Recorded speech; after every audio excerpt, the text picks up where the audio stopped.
안녕하세요. 코리아 누터입니다. 좋아요, 구독 눌러주세요. 이제 곧 3월입니다. 여러분들 잘 계신지 모르겠습니다. 코스피가 많이 빠지고 있고 미국장도 잠깐의 조정이 보이고 있는 상황입니다만, 제가 작년서부터 계속해서 여러분들에게 말씀을 드렸습니다. 거품의 한계가 이제 거의 끝까지 찼다는 이야기를 말씀을 드렸어요. 주식시장에요. 코인 시장은 일시적으로 좀 빠지고 있지만 결국은 금을 대처하는 수단으로 갈 것으로 보입니다. 물론 미국 정부인 연준이 어떤 방향으로 갈지 정확히 명시하지는 않고 있어요.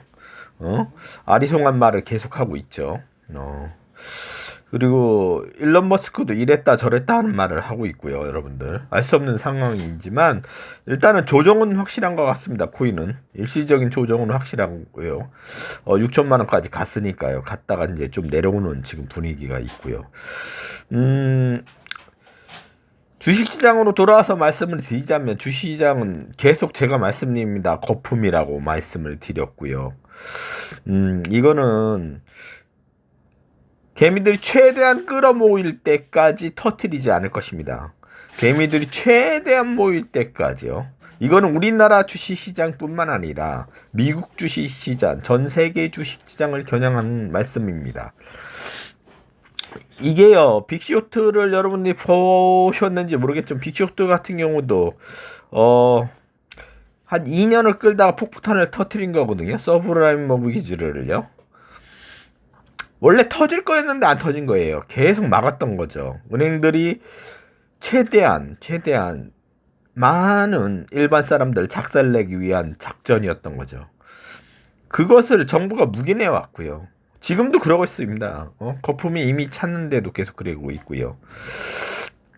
또 기후변화를 여러분들한테 말씀을 드렸습니다만, 기후변화를 보면은 지금 점점점 심화되고 있죠. 갑자기 막 우리나라 같은 경우도 보면 기온차가 15도, 20도가 날 경우도 있습니다. 여러분들 엄청난 기온차를 나고 있죠.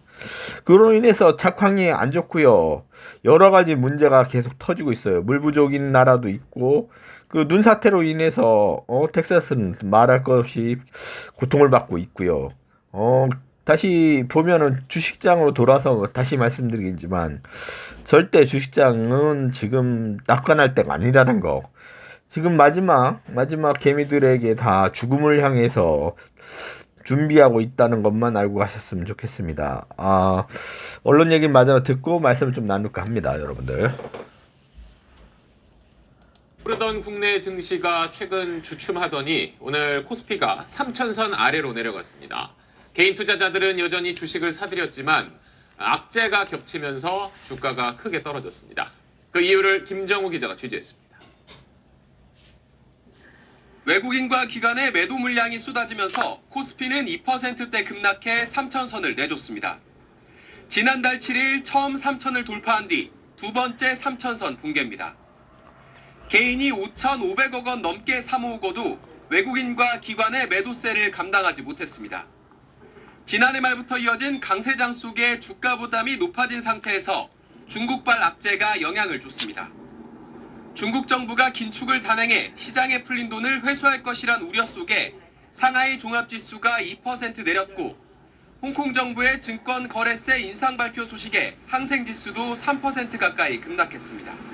중국 증시 상승을 이끌었던 종목, 그리고 그 산업이 급락을 했고, 중국 시장이 급락을 하다 보니까 국내 증시도 외국인 순매도, 그로 인한 낙폭 확대 흐름으로 이어졌다고 생각합니다. 미국 국채금리 상승에 대한 불안감도 여전합니다. 코로나19 백신 보급으로 경기 회복에 대한 기대감이 커진 이후 미국뿐만 아니라 다른 나라의 물가와 채권 금리도 높아지고 있습니다.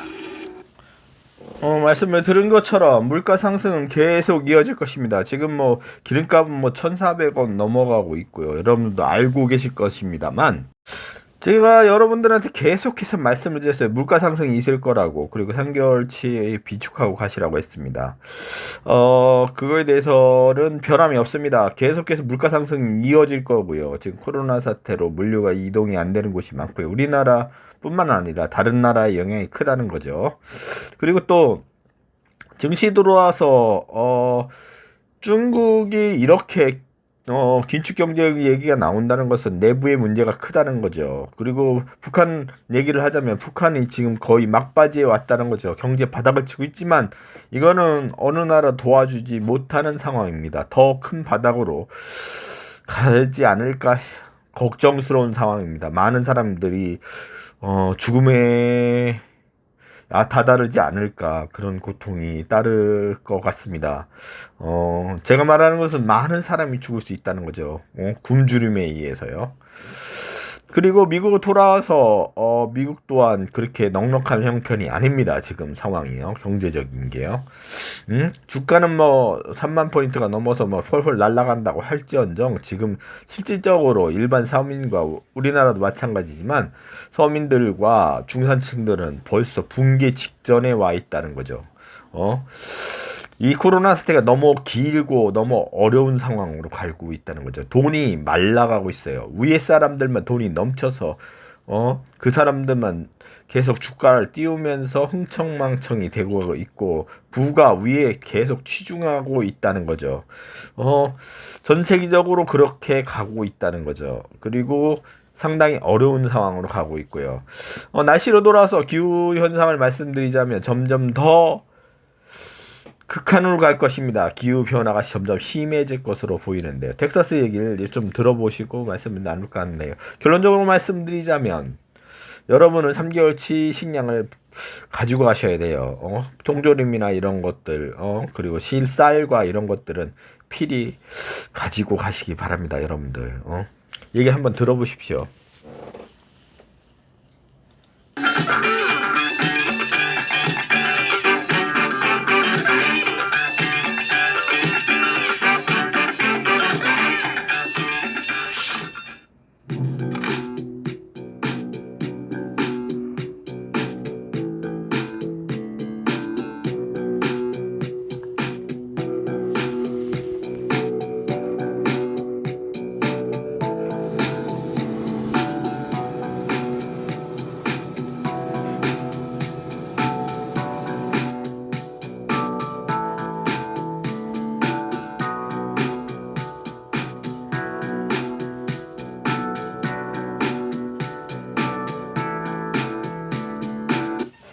미국의 텍사스에서 일어난 일이 얼마 전에요. 그리고 교통사가 어마어마하게 났고요. 눈 폭설로 인해서 상당히 어려운 상황으로 치닫고 있고요. 그걸로 인해서 석유 가격도 상당히 많이 올랐죠. 날씨 변화에 의한 것도 있지만 여러 가지 원인이 복합적으로 발생하고 있습니다, 여러분들. 물가 상승은 계속 펌프질하고 있어요. 그렇다고 각 나라가 선진국들이 바닥을 쳤냐? 그건 아닙니다. 비상 식량이나 비상 물품을 준비돼 있습니다. 각 나라가 대부분이. 하지만 그거를 풀지 않고 있고요. 일반 사람들. 그래서 물가를 계속 올라갈 밖에 없는 상황이 되고 있다는 거죠. 안타깝게도 이거는 전 세계적으로 계속 그러고 있고요. 더 올라갈 것으로 저는 판단하고 있습니다. 이제 3월이지만 물가가 더 많이 올라갈 것으로 판단하고 있어요. 우리나라도 자격가격이 많이 올라서 많이 힘들고 어려운 상황이 거쳐됐고 또 휘발유 값도 많이 올랐죠. 여러분들 알다시피 출퇴근하신 분들 차로 출퇴근하신 분들은 유류비 부담이 상당히 크실 것으로 아는데요. 하지만 이게 더 될 거라는 거죠. 더 될 거예요. 여러 가지 복합적인 이유가 있습니다. 여러분들에게 말씀 못 드리는 것들이 있는데요. 전기차 쪽 관련된 그런 걸 미는 것도 있고요. 여러 가지 복합적인 이유가 있지만 어쨌든 간에 물가 상승이 계속 이루어질 거라는 거죠. 서민들과 중산층을 죽이려고 하는 이런 상황이 벌어질 것입니다, 여러분들. 안타깝게도 우리는 그걸 준비해야 되고 3개월 동안에 준비를 하시면서 참고 견디셔야 된다는 거죠. 이들이 언제 주식시장을 붕괴시키고 전세계 주식시장입니다. 우리나라 주식시장이 아니라 전세계 주식시장을 붕괴시키고 할지는 아직은 아니라는 거죠. 아직은 아니지만 시간이 걸리더라도 좀 있으면 터질 것으로 보입니다. 하지만 여러분들 크게 동요하지 마십시오. 계속 영원히 힘든 것도 아니고 이들의 장난짓이 엘리트의 장난짓이 계속 이어지진 않는다는 거. 그 다시 반등할 거라는 거. 전 세계는 다시 일어설 겁니다. 하지만 이들은 구체적으로 짜고 있고요. 그걸 향해 계속 달려왔다는 거죠. 앞에 트럼프나 뭐 마찬가지예요. 바이든도 지금 서민들과 중산층에 힘들고 어려운 사정은 미국의 시장에 대해서 별로 신경을 안 쓰고 있다는 것이죠. 더 안 쓰고 있어요. 지금 바이든은요.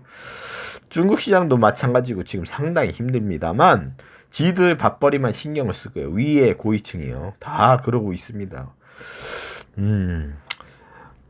하지만 우리나라는 지금 많은 고통 속에 있지만 어쨌든 개혁이 이루어지고 있고요. 차근차근 이루어지고 있지만 지금에 있는 정권이 전부 다 이루지 못할 것입니다. 하지만 큰 개혁을 가기 위한 모든 것이 이제 발단이 돼 가는 과정이라는 거. 큰 소리가 많이 일어나고요. 잡음들이 많을 것입니다. 사회적인 모임을 가지시더라도 정치 얘기나 종교 얘기는 되도록 피하시고요. 그리고 조용히 계셨으면 좋겠어요. 투자를 뭔가를 하시고 계시면 분산해서 제가 말씀드린 것은 한 종목을 몰빵해서 한 번에 다 사지 마시고 조금씩 사십시오. 돈 있는 대로 계속해서 주식이 아닙니다. 이거는 코인 시장 얘기고요. 돈이 없는 선생님들 절대 들어가시면 안 된다는 거. 지금 상당히 점점 많은 사람들이 신용불량자로 내몰려고 하는 겁니다. 지금 그 모든 은행의 부채, 옛날에 IMF 때 대기업들의 부채가 국민에게 넘어갔습니다. 여러분들 알다시피요. 대기업의 부채가 국민에게 갔고요. 지금은 국민의 부채가요. 국민과 나라의 부채를요. 다 누구한테 가냐? 신용불량자들한테 갑니다. 신용불량자라고 말하면 여러분 이상하게 생각할지 모르지만 지금 신용불량자라는 그것들이 뭐냐? 별것도 아닙니다. 국민 건강보험을 안 내도 신용불량자가 되고요. 그리고 핸드폰 비용을 안 내도 신용불량자가 되게끔 만들었어요. 지금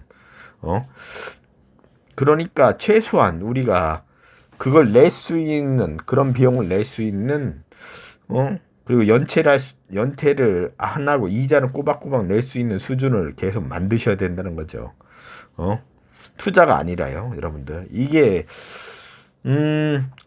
터질 겁니다. 터져요. 여러분들 그걸 항상 준비하고 계셨으면 좋겠습니다. 여러분들이 부자 되는 그날까지 제 방송은 계속 될 것입니다. 지금 곧 부동산과 주식창이 어려운 시기 지금 겨울로 들어갈 것입니다. 여러분들 참 힘들어지고 많은 사람이 자살 행렬이 이루어질 것으로 보여요. 안타까운 현실이죠. 신용불량자가 되고요. 이혼을 많은 사람들이 할 거예요. 여러분들. 그러니 동요하지 마시고요.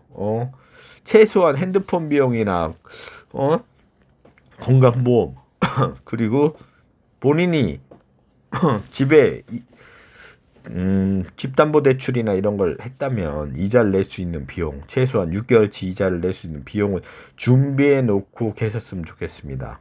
그것만 알고 가셨으면 좋겠습니다. 항상 이렇게 어려운 시기가 오면 막 극단적인 선택을 하고 그것이 계속 오래될 것처럼 생각하시는 분들도 있지만 그렇진 않다는 거죠. 그 충격은 잠깐 왔다가 금방 끝납니다. 그러니까 평생을 봤을 때 한 1년, 2년 IMF 때도 그렇게 왔다가 그렇게 갔습니다. 여러분들 걱정하지 마시고요. 그것만 준비하고 가셨으면 좋겠습니다. 최소한의 우리가 먹고 살 수 있는 수준을 만드셨으면 좋겠습니다. 모두 힘을 내시고 코로나를 잘 이기고 나가셨으면 좋겠습니다. 제가 저번에도 말씀드렸다시피 코로나는 아직 갈 길이 멀리 남았습니다. 11월경 가야지 이제 잠잠해질 것입니다. 여러분들도 피부에 와닿을 것으로 보입니다. 지금까지 코리아 루트였습니다. 모두 부자 되시고 힘을 내시기 바랍니다. 안녕히 계십시오. 모두 부자 되세요.